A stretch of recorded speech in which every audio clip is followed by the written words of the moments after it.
Hi friends, welcome to my channel. Friends, ಯಾರೆಲ್ಲ ಈ ವಿಡಿಯೋನ ನೋಡ್ತಿದ್ದೀರಾ ಕೊನೆವರೆಗೂ ವಿಡಿಯೋನ ನೋಡಿ ಅಂತ ಕೇಳ್ಕೊತೀನಿ. ಮತ್ತು ಇಷ್ಟ ಆಗಿದ್ದರೆ ಒಂದು ಲೈಕ್ನ ಕೊಡಿ. ಪ್ಲೀಸ್ ಹೀಗೆ ವಿಡಿಯೋನ ನೋಡಿ. ಫ್ರೆಂಡ್ಸ್, ಇದು ಕಂಪ್ಯೂಟರ್ ಮಿಷಿನ್ ವರ್ಕ್ ಮಾಡ್ತಿದೆ.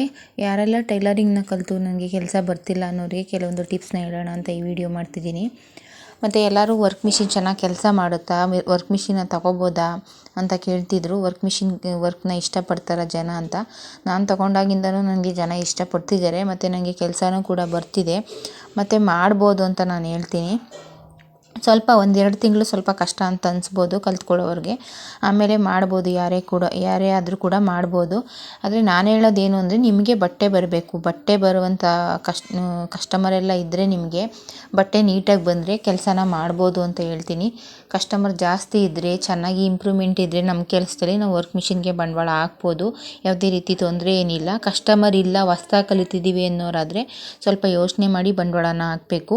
ಕಸ್ಟಮರ್ ಇದ್ದರೆ, ತುಂಬ ಕಸ್ಟಮರ್ ಬರ್ತಿದ್ದಾರೆ ಮತ್ತು ಹೊರಗಡೆನೇ ನಾವು ಜಾಸ್ತಿ ವರ್ಕ್ನ ಮಾಡಿಸ್ತಿದ್ದೀವಿ ಅಂತ ಹೇಳೋರು ಭಯ ಏನಿಲ್ಲ. ವರ್ಕ್ ಮಿಷಿನ್ಗೆ ಬಂಡವಾಳನ ಹಾಕಿ ವರ್ಕ್ನ ಮಾಡ್ಬೋದು, ಚೆನ್ನಾಗಿ ಮಾಡುತ್ತೆ. ಮತ್ತು ಸ್ವಲ್ಪ 1-2 ತಿಂಗಳು ನಮಗೆ ಕಲ್ತ್ಕೊಳ್ಳೋವರೆಗೆ ಸ್ವಲ್ಪ ಭಯ ಅಂತ ಅನಿಸುತ್ತೆ ಮತ್ತು ಸ್ವಲ್ಪ ಹಿಂಸೆ ಕೂಡ ಅಂತ ಅನಿಸುತ್ತೆ. ಯಾವ ಕೆಲಸದಲ್ಲಿ ಕಷ್ಟ ಇಲ್ಲ ಹೇಳಿ, ಎಲ್ಲ ಕೆಲಸದಲ್ಲೂ ಕಷ್ಟ ಇರುತ್ತೆ. ನಾವು ಒಂದಷ್ಟು ದುಡ್ಡನ್ನ ಕೊಟ್ಟು ಹೋಗಿ ಟೈಲರಿಂಗ್ನ ಕಲ್ತ್ಕೋತೀವಿ. ನಾನಂತೂ ದುಡ್ಡನ್ನ ಕೊಟ್ಟು ಟೈಲರಿಂಗ್ನ ಕಲ್ತ್ಕೊಂಡಿಲ್ಲ. ಇವಾಗಿನ ಜನ್ರೇಷನಲ್ಲಿ ಜಾಸ್ತಿ ದುಡ್ಡನ್ನ ಕೊಟ್ಟು ಟೈಲರಿಂಗ್ನ ವರ್ಕ್ ಮಾಡೋದನ್ನು, ಹ್ಯಾಂಡ್ ವರ್ಕ್ ಮಾಡೋದನ್ನೆಲ್ಲ ಹೋಗಿ ತುಂಬ ಜನ ಕಲ್ತ್ಕೋತಾರೆ. ಆದರೆ ಕಲ್ತ್ಕೊಳ್ಳೋದು ಮುಖ್ಯ ಅಲ್ಲ, ನಮಗೆ ಕಸ್ಟಮರ್ ಬರಬೇಕು. ಕಸ್ಟಮರ್ ಬರೋದೇ ಇಲ್ಲ ನಮಗೆ. ನಾವು ತುಂಬ ಕಲ್ತ್ಕೊಂಡು ಬಂದ್ರೂ, ಅಮೌಂಟ್ನ ಕೊಟ್ಟು ಕಲ್ತ್ಕೊಂಡು ಬಂದ್ರೂ ಕಸ್ಟಮರ್ ಬರೋದೇ ಇಲ್ಲ. ಹಾಗಾಗಿ ಎಷ್ಟೋ ಜನ ಬೇಜಾರು ಮಾಡ್ಕೋತಾರೆ. ಅಷ್ಟೆಲ್ಲ ಹೋಗಿ ಕಲ್ತರೂ ಕೂಡ ನಮಗೆ ಕಸ್ಟಮರ್ ಇಲ್ಲ, ನಮ್ಗೆ ಸ್ಟಿಚ್ ಮಾಡೋದಕ್ಕೆ ಆಗ್ತಿಲ್ಲ ಮತ್ತು ನಂಗೆ ಕಸ್ಟಮರ್ ಬರ್ತಿಲ್ಲ ಅಂತ. ಅಂಥವರಿಗೆ ಕೆಲವೊಂದು ಟಿಪ್ಸ್ನ ಹೇಳ್ಕೊಡ್ತೀನಿ. ಏನು ಅಂದರೆ, ಇವಾಗ ನಾವು ಸಣ್ಣ ಪುಟ್ಟ ಆಲ್ಟ್ರೇಷನ್ ಕೆಲಸನ ಮಾಡಿಕೊಡ್ಬೇಕು. ಯಾರಿಗಾದರೂ ಅಷ್ಟೇ. ನಾವು ಬ್ಲೌಸ್ನ ಕಲ್ತಿದ್ದೀವಿ, ಯಾಕೆ ಸಣ್ಣ ಪುಟ್ಟ ಕೆಲಸನ ಮಾಡಬೇಕು ಅಂತ ಅಂದ್ಕೋಬೇಡಿ. ನೈಟಿ ಆಲ್ಟ್ರೇಷನ್ನು ಮತ್ತು ಪೆಟಿಕೋಟು ಹೊಲಿಗೆ ಹಾಕುವಂಥದ್ದು ಮತ್ತು ಈ ರೀತಿ ಸಣ್ಣ ಪುಟ್ಟ ಫಾಲ್ ಹಾಕ್ಕೊಡುವಂಥದ್ದು, ಸಣ್ಣ ಪುಟ್ಟ ಯಾವುದೇ ಕೆಲಸ ಆದರೂ ಅಷ್ಟೇ. ಸ್ವಲ್ಪ ಏನೋ ಹೊಸ ಬಟ್ಟೆಗಳನ್ನ ಹೊಲಿಗೆ ಹಾಕ್ಕೊಡುವಂಥದ್ದು, ಆ ಥರ ಕೆಲಸನ ನಾವು ಮಾಡಿದ್ರೆ, ನೀಟಾಗಿ ನಾವು ಆ ಕೆಲಸನ ಮಾಡಿಕೊಟ್ಟಾಗ ಅವರೇ ನಮಗೊಂದು ಸಿಂಪಲ್ ಒಂದು ಬ್ಲೌಸ್ನ ಹೊಲ್ಕೊಡಿ, ಯಾವ ರೀತಿ ಸ್ಟಿಚ್ ಮಾಡ್ತೀವಿ ಅಂತ ಬರ್ತಾರೆ.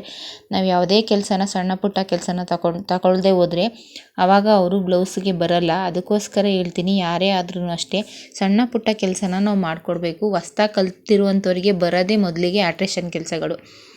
ನಾವು ಆಲ್ಟ್ರೇಷನ್ ಕೆಲಸನ ನೀಟಾಗಿ ಮಾಡಿಕೊಟ್ರೆ ಆವಾಗ ಅವರೇ ಬ್ಲೌಸ್ನ ತಂದುಕೊಡ್ತಾರೆ.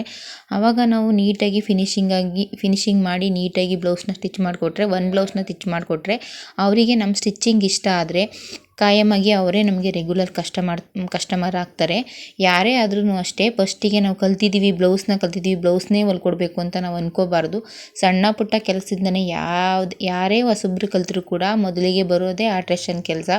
ಟೈಲರಿಂಗ್ ಹೋಗ್ತಿದೆಯಲ್ಲ, ಇದೊಂದು ಹೊಲಿಗೆ ಹಾಕ್ಕೊಡು, ಟೈಲರಿಂಗ್ ಹೋಗ್ತಿದೆಯಲ್ಲ, ಇದೊಂದು ಚುಟ್ರಕ್ಕೆ ಹಾಕ್ಕೊಡು ಅಂತ ಬರ್ತಾರೆ.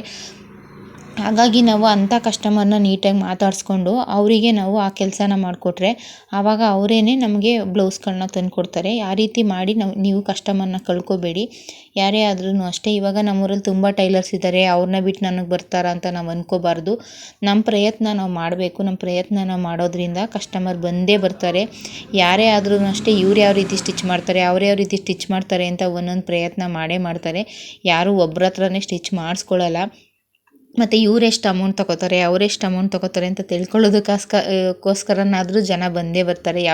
ಎಷ್ಟು ತೊಗೋತೀಯಾ, ಯಾವ ರೀತಿ ಸ್ಟಿಚ್ ಮಾಡ್ತೀಯಾ, ಚೆನ್ನಾಗಿ ಸ್ಟಿಚ್ ಮಾಡ್ತೀಯಾ ಅಂತ ಕೇಳೋದಕ್ಕಾದರೂ ಬಂದೇ ಬರ್ತಾರೆ. ಆವಾಗ ನಾವು ಅವರಿಗೆ ಇಷ್ಟ ಆಗೋ ರೀತಿ ಮಾತಾಡಿ ನಾವು ಬ್ಲೌಸ್ನ ಇಸ್ಕೊಂಡು ಸ್ಟಿಚ್ ಮಾಡಿಕೊಡ್ಬೇಕು ಅಂತ ನಾನು ಹೇಳ್ತೀನಿ.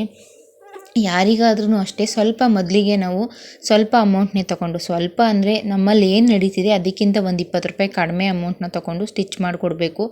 ಅವರಿಗೆ ನಮ್ಮ ಕಟ್ಟಿಂಗು ಸ್ಟಿಚ್ಚಿಂಗ್ ಇಷ್ಟ ಆದರೆ ನಾವು ಆಮೇಲೆ ಬೇಕಾದ್ರೆ ಅವರಿಗೆ ಎಲ್ಲ ತಗೊಳ್ಳುವಂಥ ಅಮೌಂಟ್ನೇ, ಬೇರೆ ಕಡೆ ಏನು ಅಮೌಂಟ್ ತೊಗೋತಾರೆ ಅದೇ ಅಮೌಂಟ್ನ ತೊಗೋಬೋದು. ಅದಕ್ಕಾಗಿ ನಾನು ಹೇಳೋದು, ಕಲಿತು ನಾವು ಸುಮ್ಮನೆ ಇರೋದಕ್ಕಿಂತ, ಈಗ 100 ರೂಪಾಯಿ ಸ್ಟಿಚ್ ಮಾಡ್ತಾರೆ ಅಂದರೆ ನಾವು ಒಂದು 80 ರೂಪಾಯಿ ಸ್ಟಿಚ್ ಮಾಡಿಕೊಡೋಣ.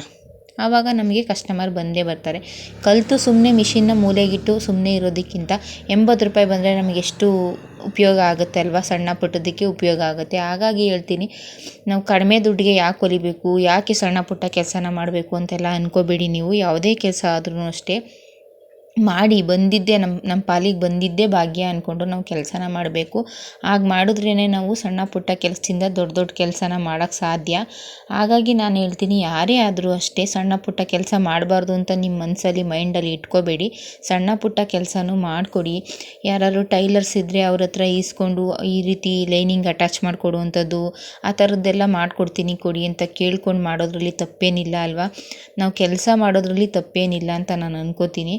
ನೀವು ಆ ರೀತಿ ಮಾಡಿದಾಗ ನಿಮಗೆ ಇನ್ನಷ್ಟು ತಿಳುವಳಿಕೆ ಬರುತ್ತೆ, ಇನ್ನಷ್ಟು ಚೆನ್ನಾಗಿ ಕಲ್ತ್ಕೋತೀರಾ. ಇವಾಗ ನೀವು ಬೇರೆಯವ್ರ ಹತ್ರ ಈಸ್ಕೊಂಡು ಸ್ಟಿಚ್ ಮಾಡಿದಾಗ ಆವಾಗ ಇನ್ನೊಂದು ನಿಮಗೆ ಅನುಭವ ಆಗುತ್ತೆ, ಆವಾಗ ಇನ್ನೂ ಚೆನ್ನಾಗಿ ಕಲ್ತ್ಕೋತೀರಾ. ನಾವು ಯಾವುದೇ ಕೆಲಸ ಆದರೂ ಅಷ್ಟೇ ನಾವು ಬೇರೆಯವ್ರನ್ನ ನೋಡಿದಾಗ ಬೇರೆಯವ್ರಿಗೆ ಹೇಳ್ಕೊಟ್ಟಾಗ ನಮ್ಗೆ ಇನ್ನೊಂದಷ್ಟು ಅನುಭವ ಅನ್ನೋದಾಗುತ್ತೆ.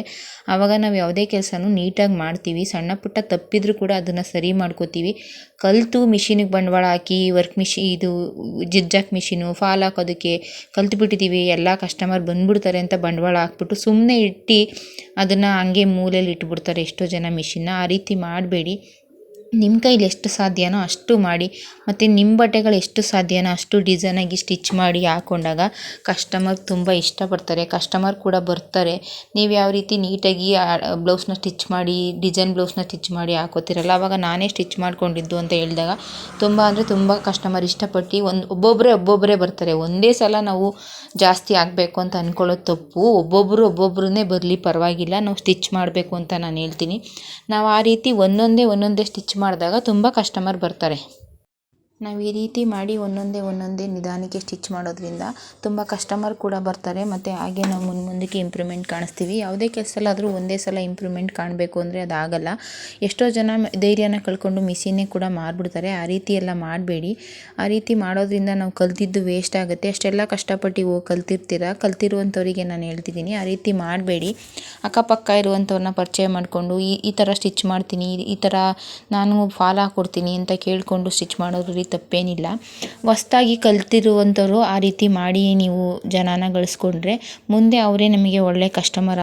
ನಾವು ಎಷ್ಟೇ ಚೆನ್ನಾಗಿ ಸ್ಟಿಚ್ ಮಾಡಿಕೊಟ್ರು ಹಿಂದೊಂದು ಮುಂದೊಂದು ಮಾತಾಡೋರು ಎಲ್ಲ ಕಡೆ ಇದ್ದೇ ಇರ್ತಾರೆ. ನಾವು ಅದಕ್ಕೆಲ್ಲ ಹೆದರ್ಕೋಬಾರ್ದು. ನಮ್ಮ ಕೆಲಸನ ನಾವು ನೀಟಾಗಿ ಮಾಡಬೇಕು ಅಂತ ಹೇಳ್ತೀನಿ. ಪ್ಲೀಸ್ ಒಂದು ಲೈಕ್ ಮಾಡಿ.